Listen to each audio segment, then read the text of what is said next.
This podcast is for entertainment and commentary purposes only. The views expressed by the hosts and guests are their own and do not reflect any organizations or affiliates. This show may contain adult language and mature themes. Listener discretion is advised. Portions of media may be used under fair use for commentary and criticism. Nothing discussed on this podcast should be taken as professional, legal, or financial advice. It's JM and Digz, two kids that never quit. From the ring to the booth, yeah, they still talk their shit. Hey! Thursdays on your feed, they're the ones you don't skip. If you came for the vibes, you came for JM and Digz. All right, welcome to another episode of the JM and Digz podcast. I am JM. And what's up, homies? What is good? What is good? So, we had a little debate about how this podcast was going to go, and obviously, for those of you that are sick of hearing about GTA 6, too fucking bad. We're going to keep talking about it here on Clean Sanchez Media, because what else is there to talk about? Jesus Christ. So, Digz, obviously today is the 25th of June. It was announced last week that today pre-orders for GTA 6 would open up on PlayStation and Xbox consoles. And we'll get to numbers and where we're at the end of this segment. But yeah, it's going to be another one of those GTA 6 breakdowns. I'm sorry if you guys are sick and tired of hearing this, but I'm just too excited to not talk about this. I know normally this is a sports/movie podcast, which we will get to Diggs' final cut at the end. We will keep that segment, but as far as our normal coverage of sports and things like that, we're not going to do that today. We're going to go into everything GTA 6 up to this point, and we'll wrap it up to see where Rockstar is so far in day one of pre-orders and all that type of stuff. What's going on, Tosh? I was just going on a rant on my story because of the hate it's getting because of the no physical copy.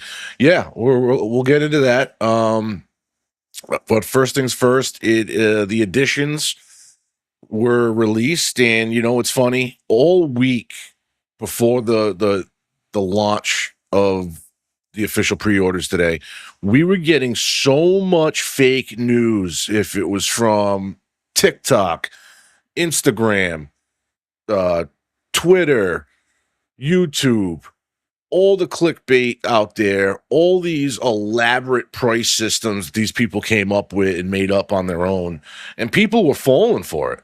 I mean, if you really, I saw at one point a guy say standard edition $80, digital deluxe like $129.99, then another deluxe was like $200, and then there was like this crazy collector's edition that was like $300, and then they were saying, and then if you want a GTA 6 Xbox console or a GTA 6 PlayStation console bundle, it was going to be like $600 to $700. Which is funny because they have a partnership with PlayStation, not Xbox. So Right. Yeah. It was for me, it was very easy to see that a lot of the stuff was fake because they all kind of used the same generic AI like art to categorize it all. And I'm like, that's not how Rockstar would make it look. Like if Rockstar did it themselves, it wouldn't look like that. So, and then they were breaking down what you would get in these fake pre-orders that they were coming out with. And they were all talking about GTA Online money. Like this pre-order bundle will get you 2 million of GTA Online dollars and stuff like that.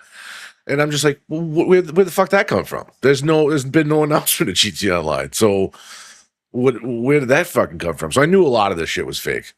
Yeah. But I think we all can call that $80, though. That was the only thing that was real out of all of it. Yep. I was literally in a Discord call with Tosh and Dabs last night. Or was it last night or was it Trekkie Tuesday? Whatever night we were in a call, and then Tosh and Dabs both said, "Oh, it's going to definitely be $80 at least." So they called that, And then, but I think the shocking thing was that the Ultimate Edition was only $100, only a $20 gap. I mean, some people are furious about this. A lot of people are upset about it. Dude, you're paying $10 more than a standard like AAA title price. Does that bump up every game going forward? Possibly, but games are going that trajectory anyways. I felt like that too. Didn't I see something about the Wolverine game? Wasn't that going to come out at a crazy high price for a standard edition? And that was announced way before this. I think so. That was a huge rumor, and then it just turned out to be just the same price as every other game that's coming out. Okay, so they debunked that. I wasn't sure. I thought I saw something about that, but I wasn't. I didn't do a lot of due diligence and try to see if that was just a rumor or not. But all right, well, it is what it is. Standard edition, $79.99. They say you get each edition is going to give you a free month of GTA Plus. For those of us that pay for GTA Plus already, it's kind of like it kind of sucks because I've been paying for GTA Plus for probably the better part of a year and a half now, 2 years maybe. So it's like I got to cancel my GTA Plus before that comes out just to get the free months. But I went with the Ultimate Edition because I felt like $20 difference. I want to at least have everything the story's going to offer. Tosh canceled his GTA Plus the other day. Well, Tosh, it's funny you said that because we were all talking about, because we don't have much time left. We're talking about getting together in these next couple of months and doing some nights of GTA Online just to say our last hoorah.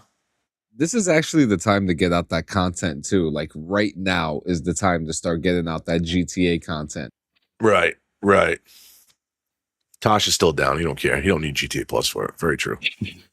But yeah, I definitely think if you, especially if you guys have it on PlayStation, re-download it. And yeah, that's true. Tosh just brought that up. They're dropping another DLC for GTA Online. It seems like they're going to still pump out DLCs until we get any type of announcement for a new GTA Online. So, and whatever that looks like, we'll find out. But obviously, it's all about the just standard story mode, and we all know Rockstar literally outdid themselves with Red Dead Redemption 2. That story was just absolutely a masterpiece. I don't think I've seen more grown men cry to a video game ever than when Red Dead Redemption 2 came out. The viral clips of people that just can't hold their shit together when you get to the close to the end of that story. Crazy. I don't know. Do you have a favorite person that you loved watching the playthrough of that Red Dead story? At least a clip of it, Sanchez? I have to go back. I think for me it was Thomas Middleditch. Or even Kai. Kai's run was hilarious. Yeah, Kai did have a good run. Kai's run was that ending when who dies. It was. I'm saying for people that get the most emotional towards the end, I gotta say Jinxie's up there, bro. Like the clip of Jinxie when he figures out what's gonna happen to Arthur Morgan, like, dude, like his eyes get so swollen with like tears, and he's trying to hold that back so hard. You can see he's like swallowing the emotion. And I definitely. The funny thing was when I played that through, I was definitely the same way, but. You need to think I was playing it before I ever started streaming or content creating or recording. So I was just having that moment in the privacy of my fucking room by myself. And how many other people across the world that played that had that experience. I'm going to take care of that right now. Give me. Yeah. That's on YouTube. That's not even over here. That's on YouTube. Yep, I'm working on it. Just keep. That's a new one. Tosh probably laughing his balls off right now. I think that the game has been out long enough that you can spoil the ending. You know what's funny? I forgot what we were doing, and someone got mad about me spoiling the ending of Red Dead Redemption. So that's why I won't do it anymore. People talk. I think it was like, I don't know. I don't know what I was on. I was on somebody else's podcast though. But true, it has been out long enough. But you'd be surprised. People still haven't really played it, I guess, like that. But anyway. So yeah, we got the $79.99 standard edition, the $99.99 deluxe edition, ultimate edition that they're calling it. Let's see. You'll get all right, so standard edition is GTA the game, Leonida Vice City story campaign, Jason and Lucia storyline, access to future online component when Rockstar releases it. And then pre-order bonus, all editions get the vintage Vice City pack, which includes the classic 55 Vapid Steiner, Ocean Beach garage property, which I believe the Ocean Beach garage property is supposed to be related to the original hotel that Tommy Versetti stayed in at the beginning of Vice City. Is that correct? That was the Ocean Beach hotel. So I feel like that garage property has something to do with that, but I might be wrong. You'll also be getting the retro Vice City outfits, which is like retro hairstyles, retro like 80s attire, and then you'll also get an exclusive weapon skin set. And then yeah, like I said, the GTA Plus you'll give you a month free of GTA Plus with it. And really, they haven't released any type of benefits you're going to get with GTA Plus for GTA 6. Normally with GTA Plus, gives you a lot of benefits with GTA Online, and then gives you access to older Rockstar Games titles. But yeah, I don't know if GTA Plus is going to come out closer to a release date of, did we lose Digz, by the way? I think we lost Digz. Oh, I don't see him. Let me write. You just make me big until we figure out what happened to him. But yeah, so that is the standard edition, and then the ultimate edition obviously comes with everything the standard edition plus exclusive businesses, custom vehicle shop, beauty salon, streetwear store, tattoo parlor. Now I don't know if those are exclusive businesses, but I think there's going to be other tattoo parlors and other types of barbershop / like similar shops. But I think there's just some exclusive versions of these that you can't get without the ultimate edition. Correct. And I also think that like the ones that you'll get with the ultimate edition are more like high tiered. Okay. Digz just texted me. He said, I don't know what just happened. Okay. Yeah, it's like a higher tier shop that you can only unlock with better detailed, stuff like.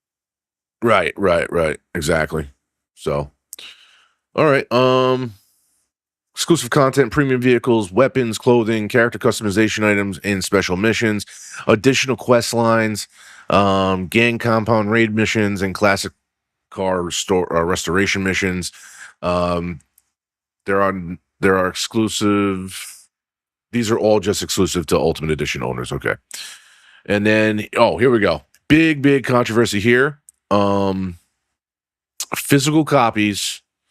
And to some, this was a major surprise. I wasn't really taken off guard by this. Honestly, it's 2026. We're in the digital era, whether it be your music that you listen to, the movies and TV shows that you watch, or the video games that you play. Everything just either is streamed or downloaded nowadays. So yes, you can get a physical copy, but there's no actual disc in the physical copy.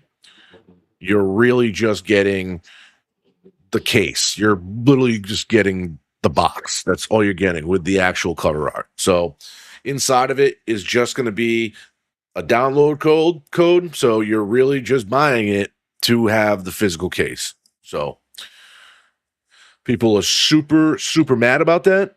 I guess people did want a physical copy of GTA 6, but there's rumors on the size of the game. So, like, would they be able to put the whole game on one disc?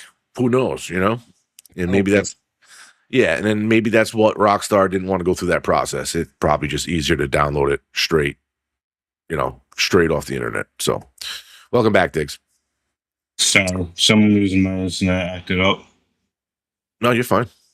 They all think this game is the reason why games will be 80 to 100, and then it's going to kill physical media. Mind you, WWE game is over 100, and people bought it. Yeah, actually, here's a great. I got a great factoid. Our producer said to somebody, "What site did you say this on?" I said it on Facebook in the Facebook chat. That was the text message I sent you. Yeah. Yeah. He said to somebody, I'm just gonna throw in there WWE 2K26 Ultimate was $150. Modern Warfare 2 Prestige Edition, both of them is $170. RE what's that, Resident Evil 5th anniversary was $170, so on and so on. And then you said Rockstar has had physical editions available for an affordable price, except for GTA 5 Collector's Edition, which was $150. It's the gold standard now. So yeah, I mean, yep. And the Vice City one was $50. San Andreas was $70, and GTA 4 was $80.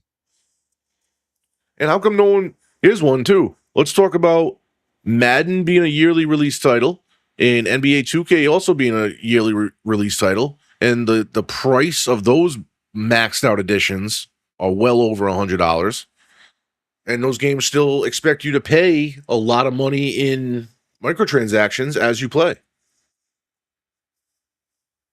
So, I mean, the market's been messed up for a long time. So, damn, I guess we're having technical difficulties with Digz. Yeah. I don't know. He didn't really explain to me what's happening. He's just saying, I don't know what happened. I don't think he knows either. But I don't know if it's his computer crashing or his internet turning off. Let me just ask. Is it your internet or PC?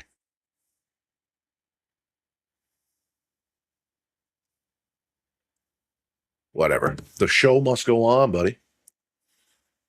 The show must go on. So the GTA Online status for the new GTA, no new information has come out about GTA Online 2. It will not be included in day one. There has not been an announcement.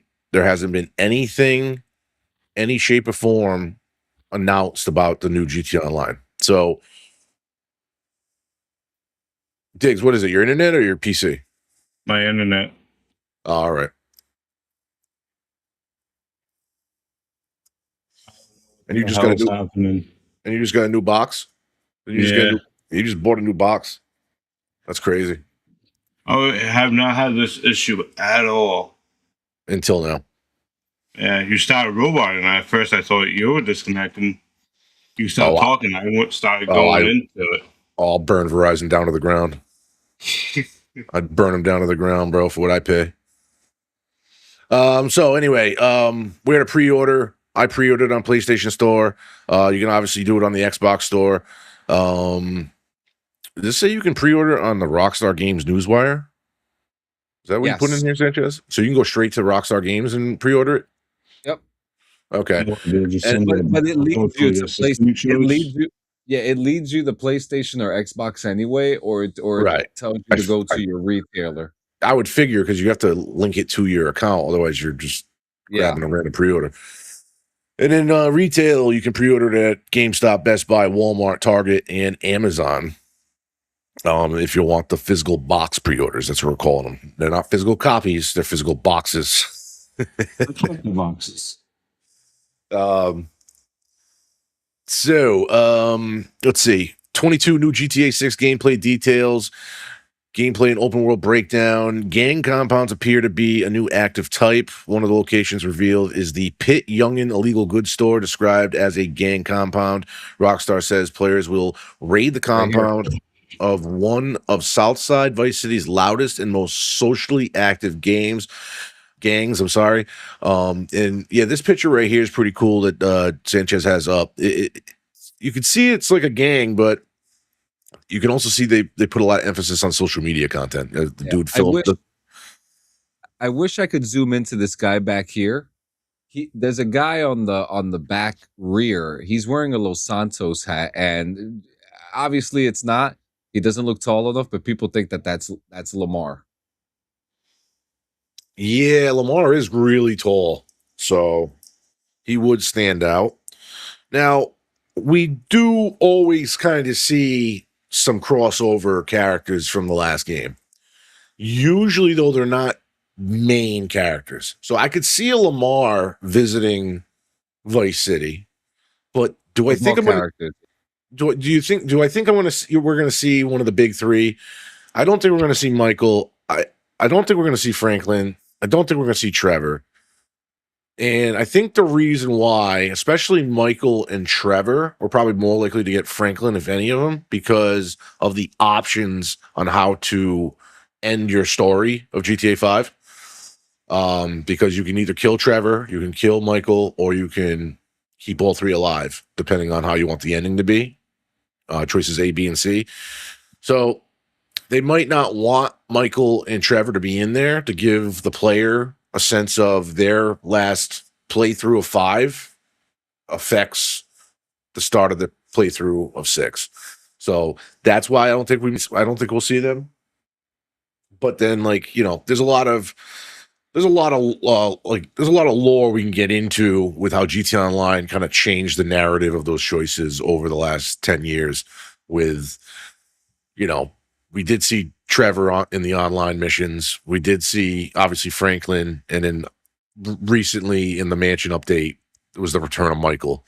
So who knows what way you want to look at who's alive and who's dead. But according to GTA Online, they're all still alive. So option C was the right option. But anyway, yeah, we will probably definitely see some GTA 5 characters come back. You know who I'd like to see come back for fucking 6? Just because he's been in the last 2. He's been in 4 and 5. I'd like to see Packy come back and make appearance somehow, some way. Gay Tony was in the last 2, right? He was in the DLC for 4, and he showed up in online. Wouldn't it be cool to kind of see him like finally have a successful story and him actually have an actual nightclub where he's actually successful in his world?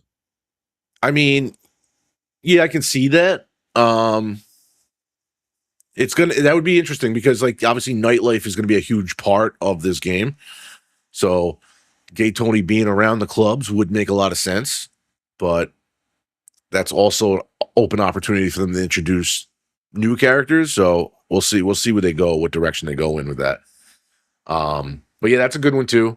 Also, or the return of the protagonist from that same DLC, Luis. Is all we got. Any information about Luis we got was a picture in your nightclub at Tony's desk. He's got a picture of Luis sitting on his desk.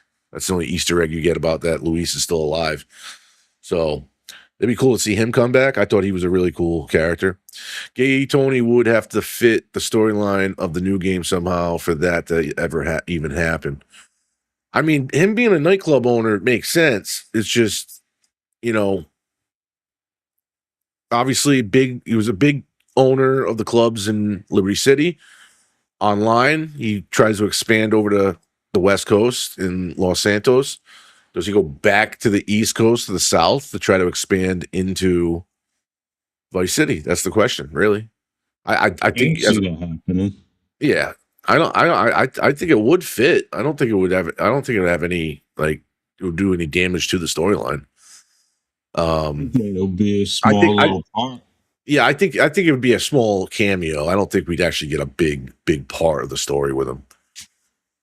So I don't know. We'll see. There's plenty of characters that could just pop up out of nowhere and make a cameo appearance in the game. We'll see how that plays out. But yeah, there's the gang compounds breakdown right there. What's this? This suggests GTA 6 may feature enemy-controlled compounds similar to outposts found in other open-world games. Multiple gang compounds across Leonida, looting gang operations, clearing territory, recovering illegal goods, repeatable side activities. And you know what this reminds me of? This reminds me of GTA San Andreas, where you had to take over the gang territories. Remember that? You had to make the map all green. Yeah. So maybe maybe an updated version of that, because you would have thought they would have brought that back in GTA 5, and they actually didn't. So at that point, it seemed like the ballers had pretty much taken over the residential area of Los Santos. So number 2 is stolen goods and contraband could be a major gameplay system. Rockstar specifically mentions escaping gang compounds with special items and distinct contraband. The wording appears intentional. The Paradise Garage includes a secure fencing location, storage and stolen goods, vehicle storage. And this was a big point that we heard on Morning Rips with Sanchez and Gio, the word fencing, a big thing that we kept doing in Red Dead Redemption 2. Anything you found off of, enemies that you took out, you could loot their body. I think we've seen the fence too. So I think it's this guy. Oh, you think they actually gave you a picture? I think that's him. So you don't think it's an actual location you go to? You think it's a guy you're going to meet in a car, and he's just going to see what you got, and you're going to pay him? Yep.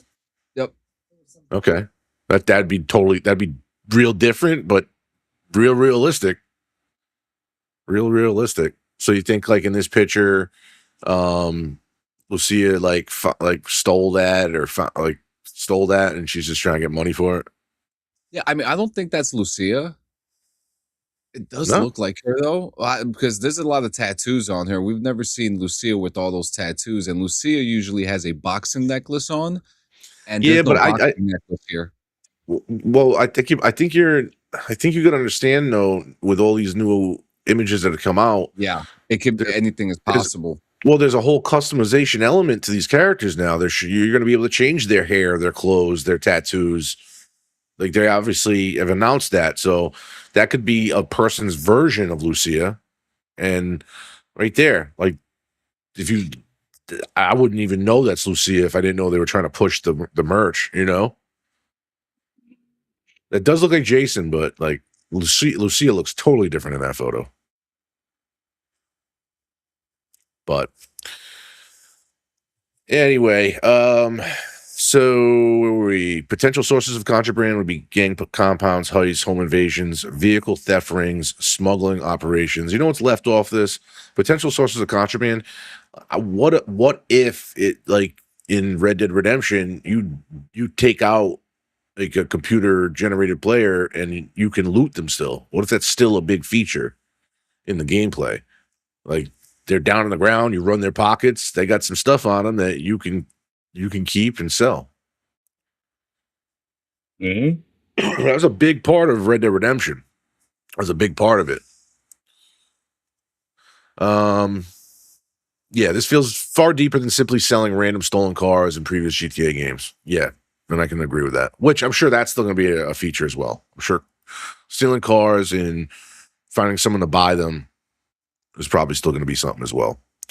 The weapon lockers return. Paradise Garage includes a dedicated weapon locker. This could solve a long-standing GTA issue where being arrested removes weapons, hospital visits remove weapons. Players may be able to store backup firearms, save loadouts, retrieve weapons after death or arrest. A more realistic weapon management system appears likely. And it's highly rumored that they're going to copy the Red Dead Redemption 2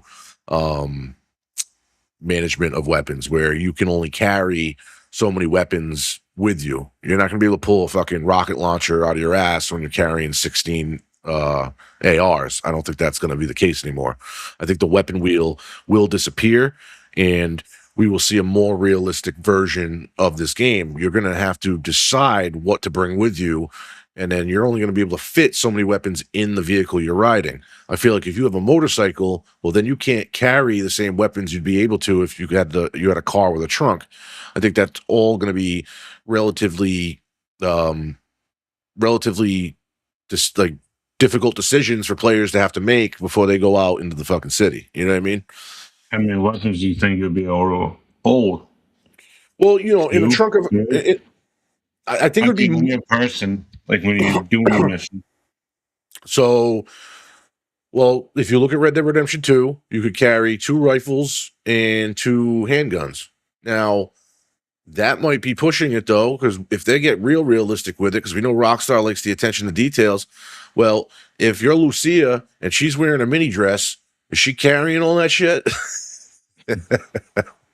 So will that affect what you can carry as well? What you wear affects what you can hold. That's a valid question in its own right.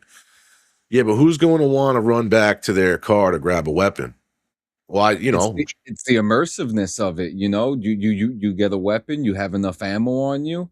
In Red Dead, you can at least whistle for your horse. Now, you're absolutely right. I'm not saying people would want to do this. I'm just saying, for me, immersion's real. Realism is awesome to me. And I just think you're right. If you go out there, you pick the wrong weapons to have on you, and then you get too far away from your vehicle to grab more, you might be fucked. You're absolutely right. People might not want to run. People might not want to run back to their car and grab a weapon. You're absolutely right. That might piss people off. But I like the thought of it. I'm just saying, I like the idea of it. And obviously, everything we're saying, this is all speculation. None of this is proven. None of this is real. We don't know what we're going to be getting. I just would like to see, the opposite of 5. GTA Online, the worst thing with GTA Online was lobby wars. Fighting somebody for an unlimited amount of time because you have every weapon in the game at your disposal. You can rip out a sniper as quick as you could rip out an AR, as quick as you could rip out a rocket launcher, as quick as you could call in your fucking oppressor. So that's the part I would like to see it. Why I'd like to see a more realistic style. It's the only thing that could make sense if you can't carry that many weapons if they remove the weapon wheel. Wait, I think they should just let you grab the enemy's weapon when you kill them. Yeah, definitely. Definitely. That makes a lot of sense too. I mean, I know in the last one you could pick up their ammo, but yeah. I think the problem was like by a certain point, everybody had the same guns. So, but in the story, you're right. I think you can lose your gun easily. In this picture they show right here, you can see that you can customize the gun, but if you lose that gun, you know what I mean? Mm. Do you have to literally get another gun again and then pay for it to be customized again? That's a good question. Do you see the Easter egg in the photo? There's 2 of them. It's not big enough for me. I thought you told me about the one of Jason's gun that it represents some sort of military service, right? Yep. There's 2. Yep. He was a part of a Ranger unit, but there's 2 more Easter eggs. One is a Red Dead Redemption one, and one is a very, very original Vice City. Oh no, you gotta point that out. What is that? So the Red Dead Redemption one is the dollar bills. That's the president from Red Dead Redemption. Oh, get the fuck out of here! I would have never known that. He's in one of the He's in one of the cigarette trading cards. And if you look over at the water, the pool, that's Tommy Versetti's shirt. Okay, all right. Yep, see that now. Yep. I really thought that was a pool with a reflection of a palm tree, but you're right. The coloring matches Tommy Versetti's shirt. Absolutely. I see that now. Very cool. Very cool. All right. So what do we got? 4 here. Vehicles may function like weapon storage. Okay, I just actually brought all this up. The Shih Tzu Squallow boat contains an explosives laden weapons crate, which I don't really know what that means. The 1955 Vapid Stanier includes a secure place to deposit stolen goods. So like a trap. So that means like a trap spot. So if you get pulled over by the cops, they can't find the stuff. Well, the weapons case is right here in the front of the boat. You can see the box right there in the photo, and then in this overhead photo as well, you can see it as well. Okay. All right. That's badass. Awesome. And that's literally how they're trying to run drugs into the country. Otherwise, they're trying to put tunnels under San Diego and run them under a store. That was funny. These details suggest vehicle trunks may be functional, boats may carry weapons, contraband may be transported physically.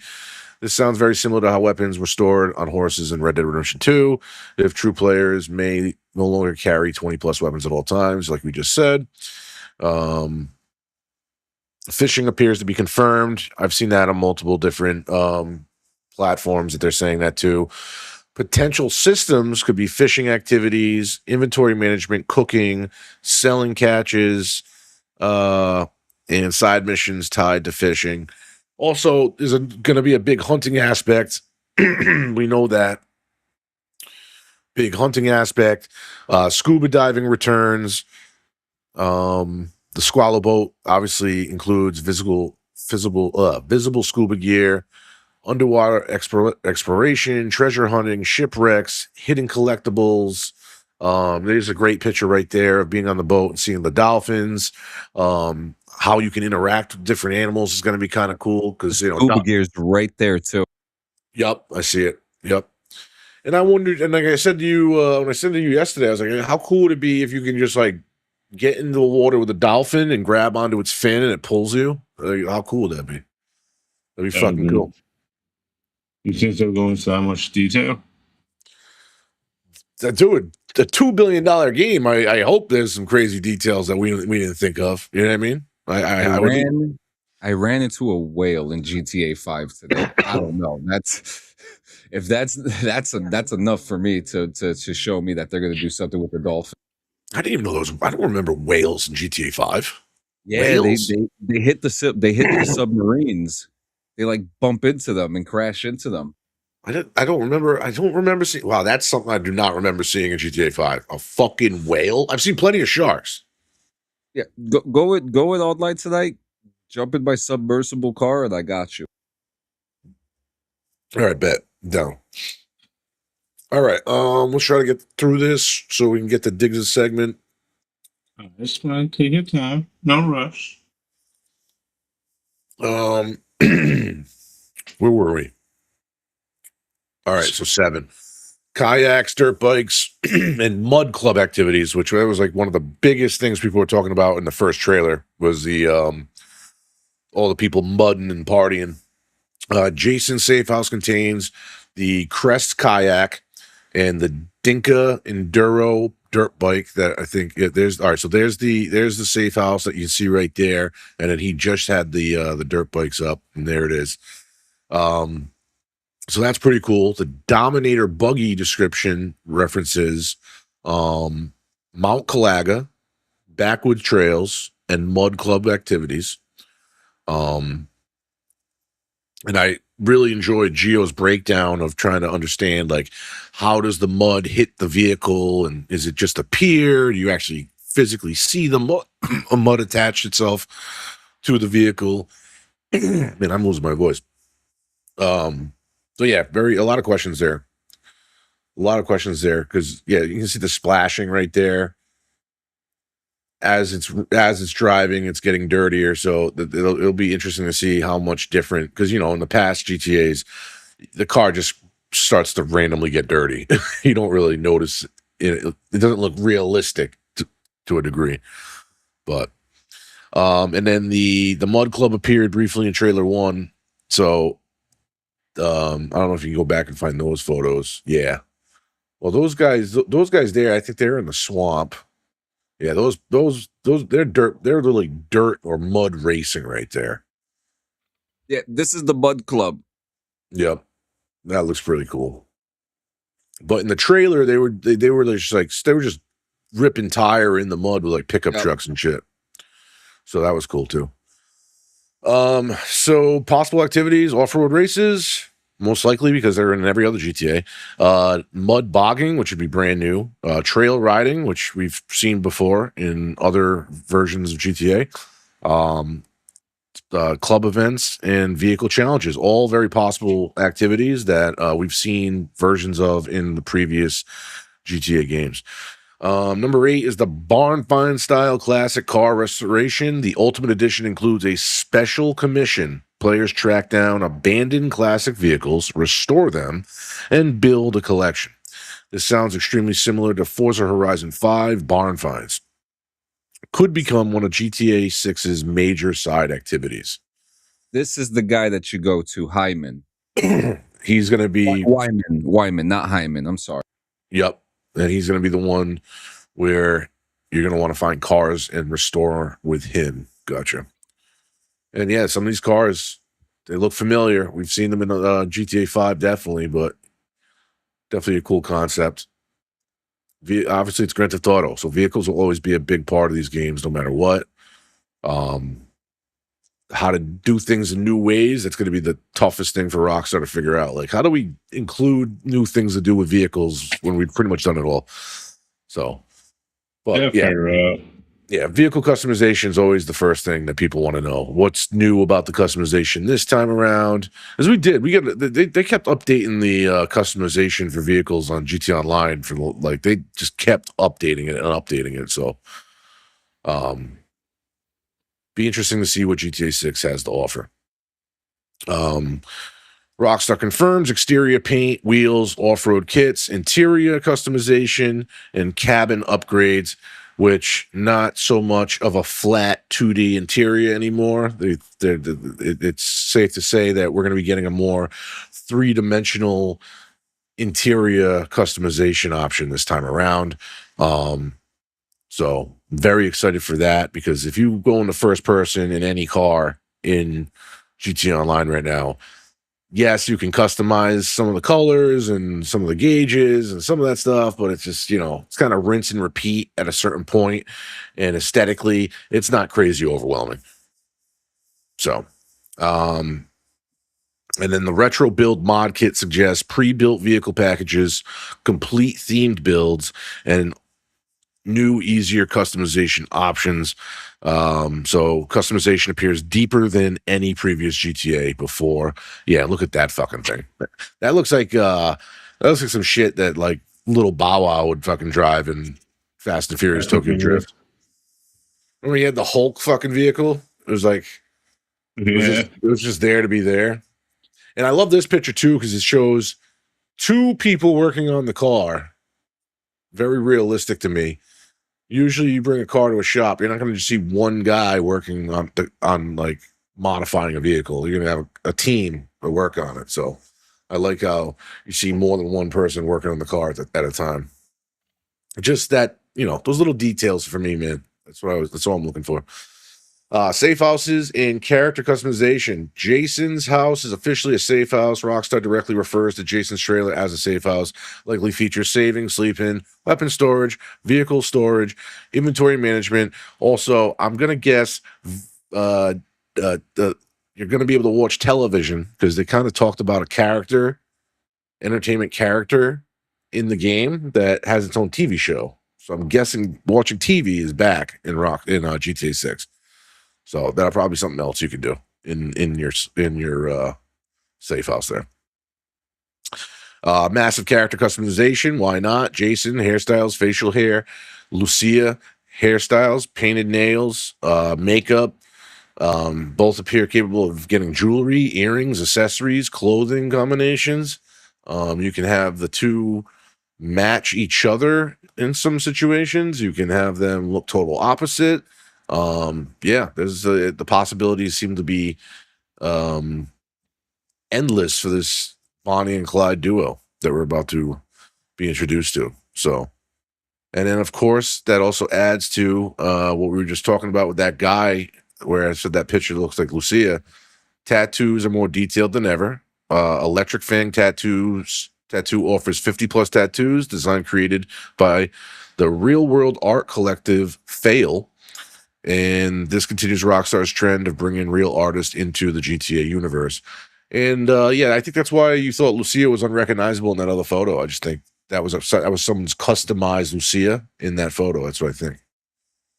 Oh, you did add this. The TV show return. Okay. TV show's return. One bonus clothing pack is based on Maka the Gator.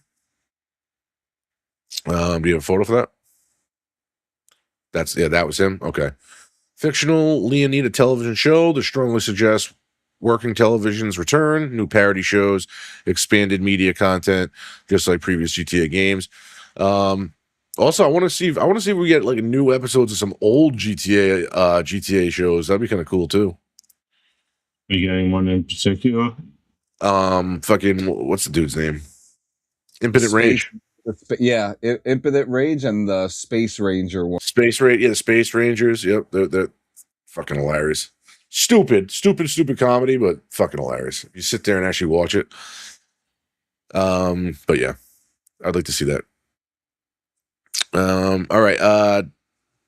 Here's the big one right here. 14. The Versetti estate is officially canon again. Ultimate Edition includes revolvers sourced from the Versetti estate. It confirms Rockstar still acknowledges the estate from Grand Theft Auto Vice City. Questions raised. Does the mansion still exist? Will players visit it? Is Tommy Versetti referenced? There's no confirmation yet, but Rockstar clearly wants fans thinking about it. And I want to bring this up because I brought this up. I heard Gio and Sanchez bring this up. I brought it up in their chat and during Morning Rips. But Red Dead Redemption 2 dropped in October of 2018. And then that's when Rockstar went full gun-ho into production for the GTA 6. And then I forgot what month, but it was 2022 that Ray Liotta died. So there's a few year window of time there that it was possible for Rockstar to bring back Tommy Versetti for at least a cameo. That early into production, I don't see it. But they could have been thinking ahead. That's actually around the same time that everyone else did their voice lines, because there were some little leaks that had came out through podcast interviews and things like that. And remember, for Red Dead Redemption, they did their voice lines. That was like the first thing they did. And then they did the motion capture. So the voice lines are usually the first thing that are done for something like this when they're getting it done. Also, Digz, when they were dropping Red Dead Redemption 2, they had started pre-production for GTA 6. So pre-production was already started before we even got Red Dead 2. By the time Red Dead 2 got dropped, that's when production hyped up, because now they could take all the resources. Yeah, once the resources got pulled from Red Dead 2, then it was when everything got real going for whatever they had to start doing for GTA 6. So, I mean, I'm not saying it happened. I'm saying there is a possibility. There is a chance. Obviously, I've seen interviews with Ray Liotta. He was left with a bad taste in his mouth due to the pay scale of when he did Tommy Versetti for Vice City. They paid him like 150, 200 grand for that role.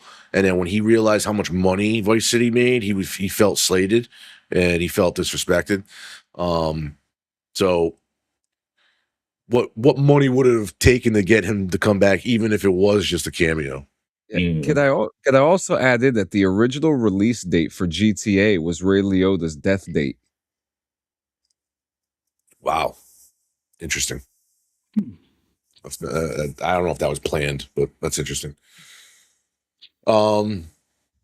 Moving on. Weapon customization looks extremely deep. Versetti Estate revolvers feature custom grips, engravings, scopes, personalized designs. So it looks like they took a lot of the features that they did with customization in Red Dead Redemption 2 and has really bumped it up to another degree. So it seems like we're getting there. You'll have separate loadouts for Jason and Lucia. Both protagonists have their own custom weapons. They have their own custom designs for these weapons, their own individual interiors, combat roles, tactical planning. This is all could be, but the example is Lucia uses shotguns and SMGs, and you see Jason uses rifles and sniper weapons. Just kind of, I think Jason is going to have that military background where Lucia is more of a street criminal. And you're going to see that kind of, that yin and yang of that duo. Pre-order Easter eggs. Vintage Vice City pack includes a 1955 Vapid Stanier, Tommy-inspired weapon skin, and then a Vice City-themed outfit. is the Vice City theme outfit. Yeah, so this is really cool, Digz. Do you see the female character in this photo? Yeah. Does that Scarface Turner Turner's sister? Yeah. I thought that was really cool to pay homage to her like that. And then obviously Jason looks like dude Miami Vice. From Miami Vice. Yep. So yeah, that's a pretty cool outfit pack there. Paying homage to the Miami greats of the past. Red Dead Redemption Connection. One image shows a folded banknote featuring the President Harden, like Sanchez said earlier. Historical figure from Red Dead Redemption. This is the second time Harden has appeared on GTA currency. Possible explanations: shared universe, shared historical figures, Rockstar Easter egg. Nothing confirmed, but fans are already dissecting it. And it's been, and the biggest thing was like people try to relate Jason to Arthur Morgan. People were putting side-by-side photos of the two and trying to say that they're from the same family line, but there's been no real physical evidence of that. So who knows? Biggest takeaways. If these details are accurate, GTA 6 appears to be introducing gang compounds, contraband and fencing systems, functional safe houses, weapon lockers, vehicle storage systems, fishing, expanded diving, mud club activities, classic car restoration, deep vehicle customization, enhanced character customization, separate Jason and Lucia loadouts, expanded TV and media content, Versetti estate references, and Red Dead Easter eggs. The biggest theme across all of it is persistent. Rockstar seems to be moving GTA away from carry everything, own everything instantly, and toward a world where your cars, safe houses, weapons, businesses, and stolen goods actually matter and have to be managed. And then before we move on, let's do it one more time.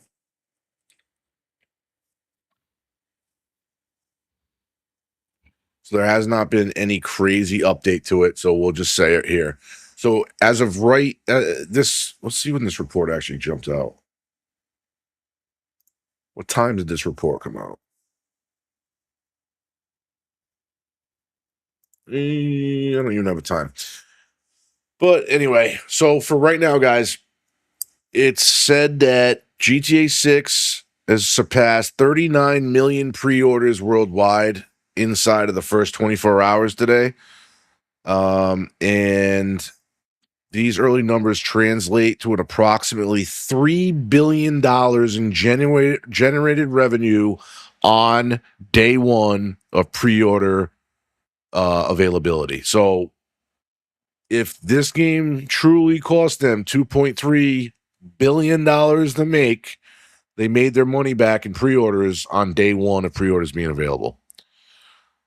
What that means is the numbers for GTA Online over the last 10 years, I guess, they made something like what? Or is it, or just overall, is it just GTA in general, GTA 5 in general? They made over $10 billion in its life cycle to this day. And they make like 10 million a week or 9 million a week or something like that. So we can, if these numbers climb like this, after day one, for them to make $3 billion in a day, they could potentially make close to what GTA 5 made by the time we get to release. Like, that's fucking insane.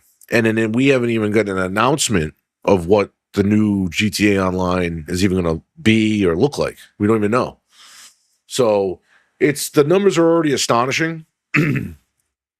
And I'm sure Take-Two Interactive is literally happier than a pig in shit right now because they've been waiting for this day for so many years.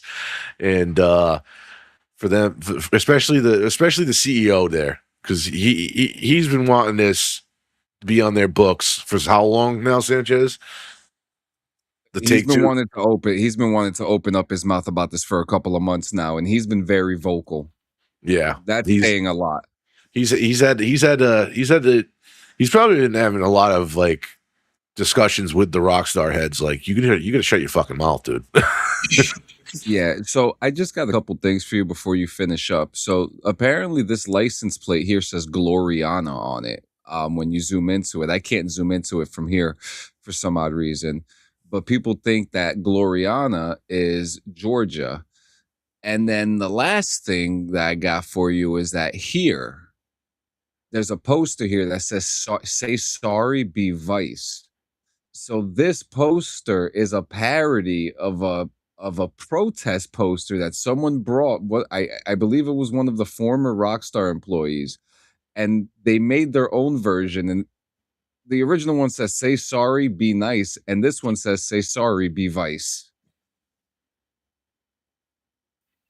Yep, that's nice. I like how they take the little digs when they have to. Rockstar's a fucking bunch of G's like that. The petty. So, yeah, they can be real petty when they need to. They can be real petty when they need to.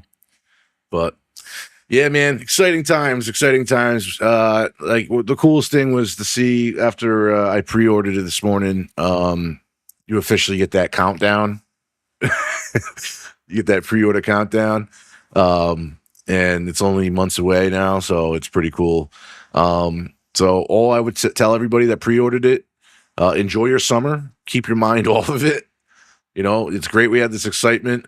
We still haven't gotten trailer 3 yet. I don't know if we're going to be getting trailer 3 until after the summer, but we'll see. But I think Rockstar for now has given us enough to be like, okay, it's official. It's coming out.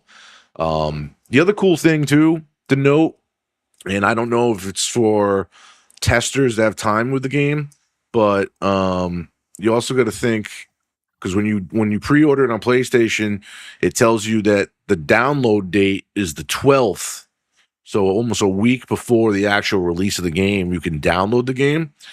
And I'm guessing that's for people to make decisions of what games to cut off their console, because it's probably going to be huge.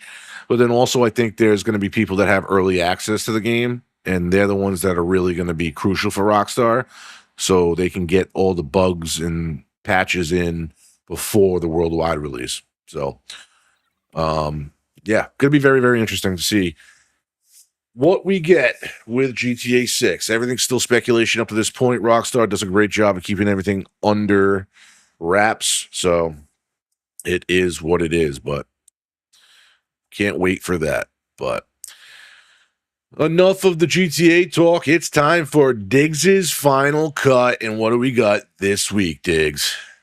This week is, I figured, since we didn't do a doc last week, didn't do a doc this week, I'll do a doc.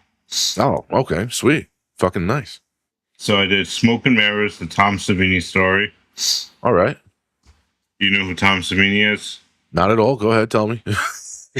He's an actor, makeup artist, stuntman. I'm truly prominent in the horror, the horror world, I'm guessing. Yes, sir. He took a lot of his stuff he saw in Vietnam. Yep.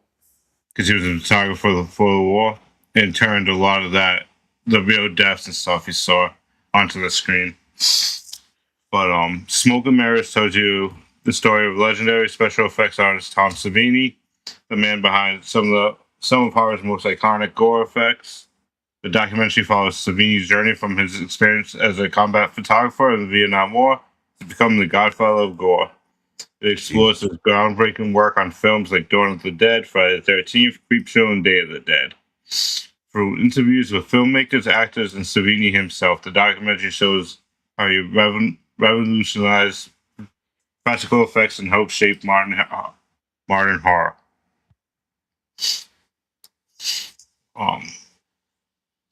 Some fun little facts. He created some of the most famous kills in horror history. He played Blaze in Dawn of the Dead. He directed the 1990 remake of Night of the Living Dead. And many modern effects artists cite Savini as his biggest influence. Here's a fun little fact that Triple H King of Kings crown. Yep. Tom Savini created that. Really? Oh, I did not know that. It's a nice little Easter egg there. I like that. The one, Okay, so dude. the one he did, the one he wore at WrestleMania. You're saying? Yes, sir. Okay. Yep. That's pretty fucking cool. It's You badass. know, the artistry that he, I didn't know that this was the guy, but like, you know, what practical effects back in the day, that's what it was for films, man. You know, that's all they had, you know? Right. So, Right. I you think know, too. so I this guy think was too. like the I foundation. think too much in cinema is like computer now. You know what I mean? They don't do enough of that stuff. You know, I'm a crazy Trekkie head, and the '90s Treks were crazy for me because there wasn't so much computer animation. They actually had a crazy makeup team for a lot of that stuff. That's what I miss about older television. So that's pretty bad. That's pretty badass. He's actually a real cool, laid back guy. I had a small little conversation with him at a convention. Nice. Fucking cool. You had him sign some shit then? Yes, sir. Nice. Anything behind you? The Dust from Dawn. That's just off frame, but I get you. It's right up top.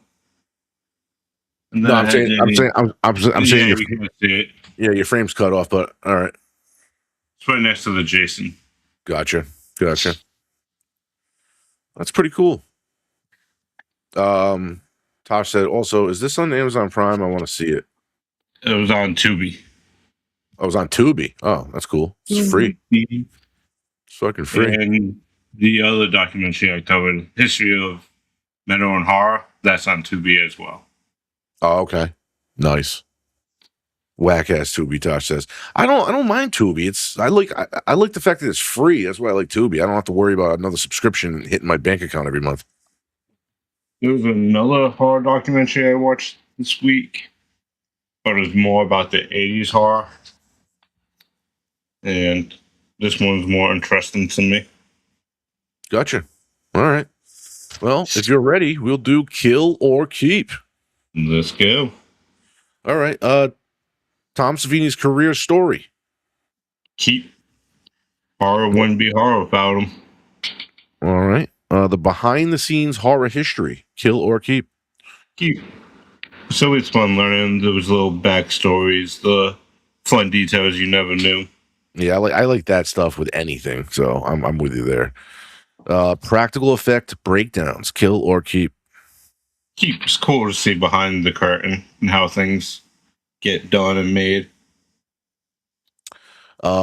Interest for non-horror fans. If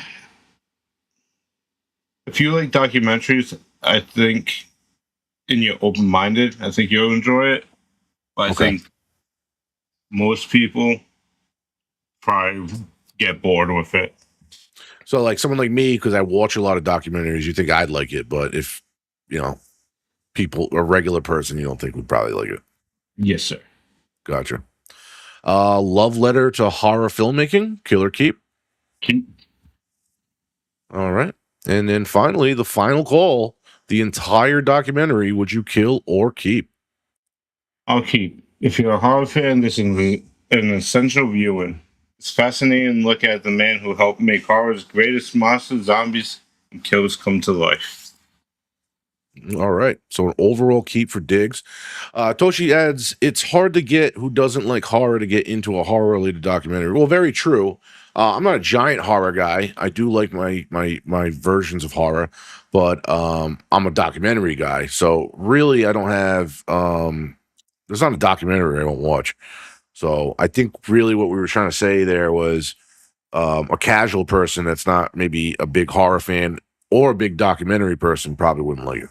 That's pretty much where we're kind of going with that. But yeah, anything else you want to add, Digz? That sums up my movie, The Final Cut. All right. Anything else you gotta say? No, I think I'm podcasted out. That was a lot of GTA coverage. I'm glad we got your segment in here. I promise we will bring back Doc of the Day next week. I will get something on there for that, and we'll go back to some sports headlines and some stuff that we've been missing the last 2 weeks because of the other stuff we've been covering. But yeah, we'll get back to a more normal version of the JM and Digz podcast next week. But yeah, I mean, shout out to everyone in chat. Had a nice little audience here. Toshi, you were here for pretty much the whole thing. Eddie, it was great to see you. Shout out to Corbin who stopped by. Appreciate you. We had Joshua Cage come through. Am I missing anybody? I think it's about everybody. We had the guy that said the racial slur. Shout out to him. No, but that's everybody. That's everybody. Anybody that was lurking, appreciate you guys too. We'll be right back here next Thursday at 9 p.m. Eastern Standard Time on Clean Sanchez Media and twitch.tv/theonlyjm and twitch.tv/Digz401. Make sure tomorrow morning you tune in to Clean Sanchez Media right here on YouTube for morning rips with our guy Sanchez and Gio. They'll be back Saturday at 7 p.m. Eastern Standard Time for bong rips and video games. And then make sure you check out Tito with Sanchez and his wife on Sunday. And then, of course, DD214 on Monday. Appreciate everybody.